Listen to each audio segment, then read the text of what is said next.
오늘 아침 전북권 주요 뉴스입니다. 지난 폭우에 떠내려온 쓰레기로 군산 내항이 몸살을 앓고 있습니다. 큰 비가 올 때마다 반복되는 일이어서 근본적인 대책 마련이 요구됩니다.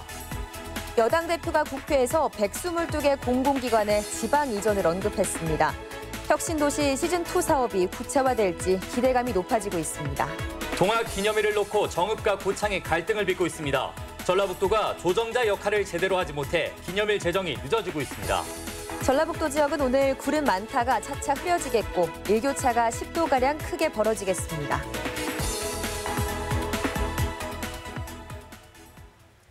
여러분 안녕하십니까? 전주 MBC 뉴스투데이입니다. 군산 내항이 각종 부유물과 쓰레기로 그야말로 몸살을 앓고 있습니다. 네, 이 같은 상황은 폭우가 내릴 때마다 반복되고 있어 근본적인 대책이 필요해 보입니다. 임홍진 기자입니다. 군산 내항 일대에 스티로폼과 폐 비닐 등 생활 쓰레기들이 둥둥 떠다닙니다. 잡초와 갈대, 통나무도 쓸려 내려와 도선장 여기저기에 몰려 있습니다. 지난번 상류인 충청 지역에 내린 폭우로 금강을 따라 하구뚝을 통과해 이곳까지 밀려 내려온 것입니다. 해류를 따라 부유물이 몰리면서 연안을 오가는 소형 선박들이 사고를 당하기 일쑤고 어민들이 곤혹스러워하고 있습니다. 어선은 스크루가 폐 어구에 걸려 전복되거나 엔진이 파손되기도 합니다. 조금 빨리 갔다가는 잘못하면 하부가 다 작살나고 기계 다 작살나요, 기계가. 특히 이 같은 오염 물질들은 바다로 흘러들어 양식장을 망치고 해양 환경을 황폐화시킵니다. 하지만 물살이 빠르고 세서 인력이나 장비 투입이 여의치 않습니다. 갈대가 한 2m, 3m 정도로 쌓여 있어가지고 이게 사람의 힘으로는 약간 어려운 면이 있습니다, 수거에. 지난 일주일 새 금강 하류와 군산 대항으로 떠내려온 쓰레기는 수천 톤으로 추정될 뿐 수거한 양은 불과 몇십 톤입니다. 금강 수계는 환경부 산하기관 소관이지만 해수부의 해양수산청과 인근 기초자치단체가 구역을 나누어 분할 관리하고 있습니다. 군산시의 경우 그때그때 인부를 투입해보지만 효과는 미미하고 어민들도 답답해하고 있습니다. 소문을 틀 적이 무슨 이걸 안 나오게끔 해서 어떻게 트는 방법이 없나? 응? 1차적으로 거기도 해결을 해야지. 따라서 상류 지역의 오염원을 사전에 제거하고 단속 체계 강화와 함께 관계기관의 철저한 관리 책임제가 요구되고 있습니다. MBC 뉴스 임홍진입니다. 여당 대표가 국회에서 122개 공공기관의 지방 이전을 언급했습니다. 혁신도시 시즌2 사업이 구체화하는 것 아니냐는 기대가 커지고 있습니다. 박찬익 기자의 보도입니다. 이해찬 민주당 대표가 지역경제에 활력을 불어넣을 대책으로 수도권 공공기관의 지방 이전을 표명했습니다. 노무현 정부 때 시작한 혁신도시 건설의 시즌2를 제안한 것입니다. 국가균형발전특별법에 따라 이전 대상이 되는 122개의 기관은 적합한 지역을 선정해 옮겨가도록 당정 간에 협의하겠습니다. 혁신도시 시즌2는 전라북도 역시 필요성을 꾸준히 제기해왔습니다. 전북 혁신도시만 해도 고용뿐 아니라 각 기관을 방문하는 내방객, 혁신도시에 상주하는 직원 5천여 명이 발생시키는 경제적 효과가 연 2천억 원에 이르기 때문입니다. 기존 기관과 연계가 되면서 우리 전북 미래 발전을 견인할 수 있는 그런 기관을 좀 정해서 역량을 집중하려고 그렇게 계획하고 있습니다. 이전이 거론되는 122개 기관 가운데 전북은 한식재단과 우체국 금융개발원, 농업정책보험금융원 등이 이전 대상으로 검토되고 있습니다. 하지만 야당인 자유한국당이 즉각 반대 입장을 피력해 현실화까지 난관이 예상됩니다. 더구나 122개 기관 중 이전 효과가 큰 산업은행이나 기업은행 등은 사실상 이전이 어렵고 나머지 기관들은 내려와도 파급력이 크지 않다는 지적입니다. 따라서 지역 균형 발전과 직결되는 공공기관 이전이 되기 위해서는 수도권 소재 대학의 지방 이전 같은 획기적인 대안이 필요하다는 의견이 나오고 있습니다. MBC 뉴스 박찬익입니다. 군산 지역의 경기 부양을 위해 투자유치 조례가 개정됩니다. 전라북도는 산업위기 대응 특별지역으로 지정된 군산의 경제 활성화를 위해 전라북도 기업 및 투자유치 촉진조례 일부 개정 절차에 착수했습니다. 조례가 개정되면 국가지원 보조금 사업의 군산시 분담 비율이 70%에서 50%로 낮아지게 됩니다. 동학기념일 제정과 관련한 연속 보도입니다. 오늘은 우리 지역 정읍과 고창이 기념일 제정을 놓고 여전히 갈등을 빚는 현실을 짚어보고 바람직한 해결 방안에 대해서도 알아보겠습니다. 보도에 강동엽 기자입니다. 동학혁명 기념일 제정이 정부 손으로 넘어간 것은 정읍과 고창 두 자치단체가 기념일을 놓고 강하게 대립하고 있기 때문입니다. 정부가 전국 자치단체 의견을 묻겠다며 사실상 추진 일정을 원점으로 돌린 상황. 정읍과 고창은 여전히 기존 입장을 되풀이하고 있습니다. 정읍은 혁명의 시작은 탐관오리를 숙청한 고부봉기와 관군과 싸운 황토현 전승일이라며 기념일로 제정돼야 한다고 밝혔습니다. 다른 데에서는 뭐 포고문을 하고 뭐도 하는 그런 과정이 있었는데 그 과정이 나오기 전까지는 단초라는 것이 군수의 학정이 단초가 되었던 것이고. 고창은 동학농민혁명이 전국적인 모습을 갖춘 것은 무장기포라며 물러설 뜻이 없음을 내비쳤습니다. 지역적이었던 것을 벗어나서 전국에 경문을 보내서 전국적으로 혁명이 시작되는 시발점이었다. 두 자치단체가 여전히 입장을 바꾸지 않고 제각각 기념일을 추진하고 있어 그동안 이를 조정하지 못한 전라북도의 행보가 아쉽기만 합니다. 특히 충남 공주와보은 등 동학과 관련된 타 지역 자치단체도 동학과의 관련성을 내세우는 상황이어서 정읍과 고창 등 자치단체별로 터져나오는 목소리와 주장은 전북의 동학의 의미를 스스로 깎아내리고 있다는 지적도 나옵니다. 입장 차이가 있을 수 있지만 전라북도가 이것을 중재하고 현명한 결단을 낼 수 있도록 서로를 이렇게 협력할 수 있게 만드는 것이 가장 중요하다고 생각이 됩니다. 또 갈등을 막고 화합하기 위해서 제정 이후라도 기념일 문제를 도내 시군 간의 양보와 타협으로 해결할 필요성도 큽니다. MBC 뉴스 강동엽입니다. 기대를 모았던 남북 평화체제가 좀처럼 속도를 내지 못하고 있습니다. 대북제재와 종전선언 지연이 원인인데요. 위기를 느낀 시민단체가 촛불을 드는 심정으로 서명운동에 나섰습니다. 김한광 기자입니다. 지난 4월 남과 북은 판문점 선언으로 민족 번영과 화해를 구체화했습니다. 두 달 뒤 북한과 미국의 싱가포르 만남은 한반도 평화체제 구축의 기대를 한껏 높였습니다. 하지만 지난달 경의선 북측 구간 점검이 유엔사의 거부로 무산되고 남북 연락사무소 개설도 무기한 보류됐습니다. 핵실험장 폐기에 미군 유해 송환까지 북한의 태도는 달라지고 있는데도 미국과의 관계 개선은 더디기만 합니다. 여전한 대북 제재와 종전선언 지연이 그 배경으로 지목됩니다. 한반도 평화체제의 중대 갈림길 상황인데 시민단체들은 촛불을 다시 드는 절박함으로 시민행동을 선언했습니다. 한반도 평화가 다시 어려워지는 상황에 놓인 지금 촛불의 마음을 하나하나씩 모은다는 심정으로 다시 종이 촛불을 든다. 구체적인 시민행동으로 오는 20일까지 도민 10,000명의 서명을 받습니다.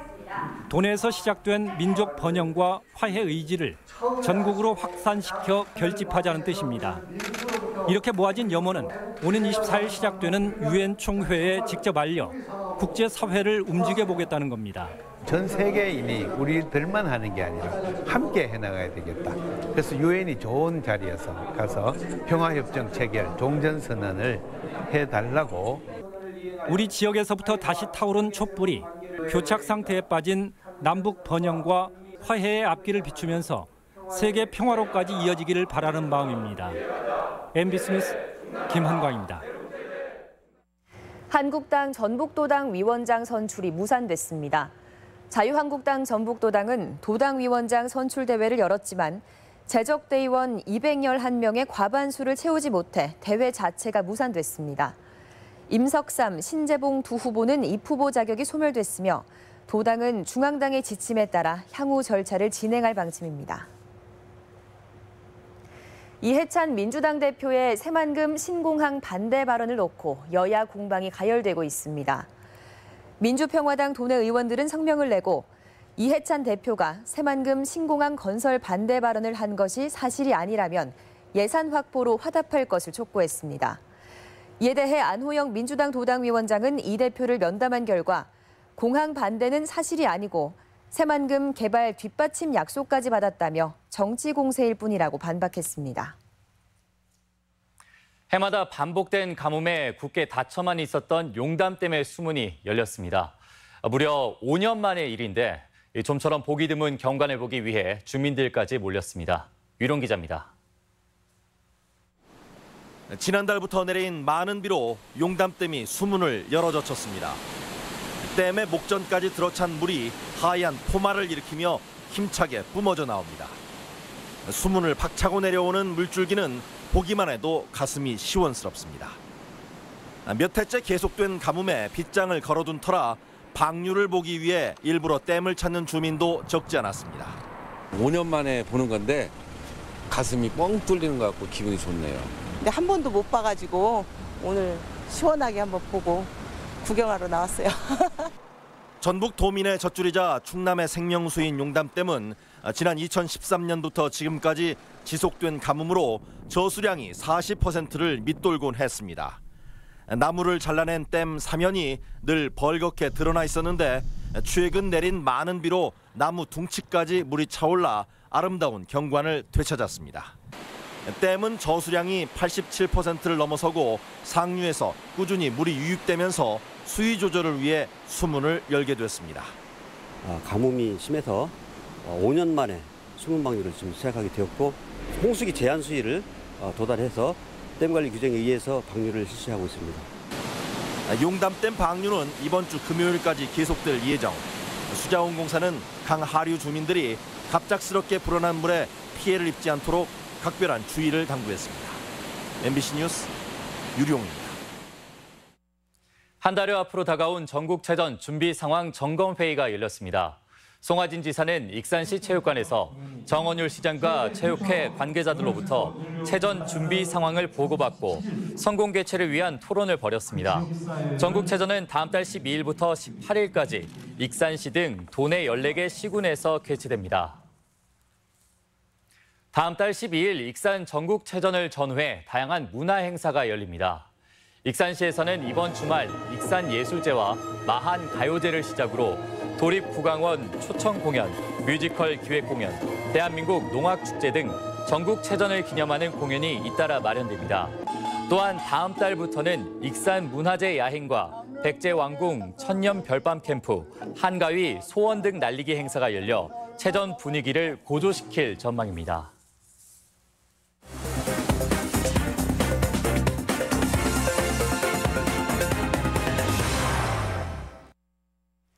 완주군이 먹거리 분야 세계 최고 권위의 상인 밀라노 협약상 특별상을 수상했습니다. 지역 소식 이경희 기자입니다. 완주군의 대표 먹거리 정책인 로컬푸드가 세계 인정을 받았습니다. 완주군은 이스라엘에서 열린 밀라노 도시 먹거리 정책 협약 시상식에서 아시아 최초로 먹거리 정책 우수 도시인 거버넌스 부문 특별상을 수상했습니다. 도시 먹거리 정책 협약은 뉴욕, 런던 등 163개 도시가 가입되어 있으며 완주군이 직매장, 공공급식 등을 통해 연 600억 원의 지역 농산물을 소비한 점을 높이 평가했습니다. 국제적으로 인정을 받아서 매우 기쁩니다. 앞으로 생산자, 소비자 모두를 위한 지역 먹거리 정책을 계속 추진해 나가겠습니다.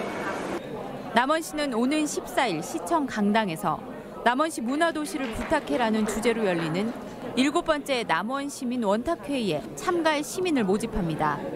남원시는 시정에 대한 관심을 높이고 아이디어를 공유하기 위해 지난 2015년 하반기부터 연 2회 원탁회의를 추진하고 있습니다. 시민들의 적극적인 참여로 시정에 대한 발전적인 방향을 함께 만들어 가길 바랍니다. 임실군이 임실읍을 중심으로 교통 환경 개선 사업을 추진하고 있습니다. 내년 초 입주 예정인 아파트 주변 도로에 보도를 신설하고 교통사고 우려 지역인 구 의료원 6거리와 오정 3거리에 회전교차로와 인도를 확보할 계획입니다. 임실군은 사고 위험이 높은 곳과 상점 밀집 지역 등을 중심으로 도로 환경 개선 사업을 지속적으로 진행할 계획입니다. MBC 뉴스 이경입니다. 정부가 청년이 참여하는 농촌 공동체 회사를 육성하기로 했습니다. 농림축산식품부는 농촌 공동체 회사가 청년을 고용하면 인건비 전액을 지원하고 청년이 농촌 공동체 회사를 창업하면 최대 5년간 창업 자금을 지원합니다. 농촌 공동체 회사는 농촌 지역 주민들이 소득 향상과 사회 서비스 제공을 위해 스스로 운영하는 사회적 기업입니다. 현대자동차 전주 공장과 직원들이 추석 명절을 앞두고 전통시장 상품권 15억 원어치를 구매했습니다.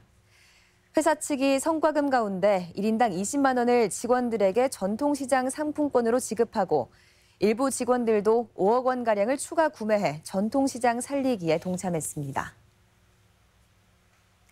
국민연금 개선을 위한 대국민 토론회가 개최됩니다. 국민연금공단은 다음 달 연금 종합운영계획안 국회 제출을 앞두고 전문가 토론회뿐 아니라 전국 권역별 대국민 의견 수렴 토론회를 개최한다고 밝혔습니다. 국민연금은 5년마다 기금의 소진 시기를 예측하는 재정 계산을 토대로 운영 계획을 갱신하는데 이번에는 소진 시기가 3년이나 앞당겨지는 것으로 나와 대책이 관심입니다. 다음은 우리 지역 행사와 문화 소식입니다. 무형유산을 주제로 제작된 영화를 만나볼 수 있는 영상축제가 오늘부터 나흘간 전주 국립무형유산원에서 개최됩니다. 전라북도립 국악원의 모교 국악예술무대 하반기 첫 공연이 오늘 한국소리문화의 전당에서 관현악단 무대로 펼쳐집니다. 국립임실호국원은 오늘 지영민과 함께하는 제3회 나라사랑 어울림 콘서트를 엽니다. 군산 시립합창단의 정기 연주회가 오늘 예술의 전당에서 있습니다. 여러 아티스트가 무대를 공유하는 쉐어 스테이지가 모레 익산 예술의 전당에서 마련됩니다.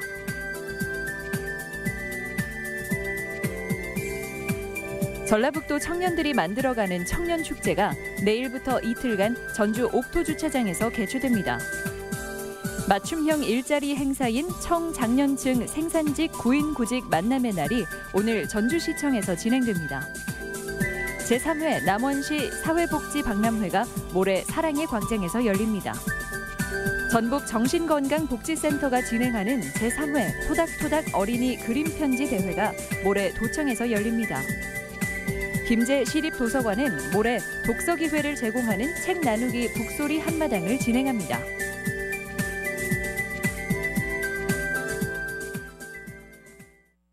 (9월 6일) 목요일 전문가 날씨입니다. 전라북도 지역은 오늘 구름 많다가 차차 흐려지겠고 일교차가 10도가량 크게 벌어지겠습니다. 미세먼지 농도는 좋음 수준을 보이겠습니다.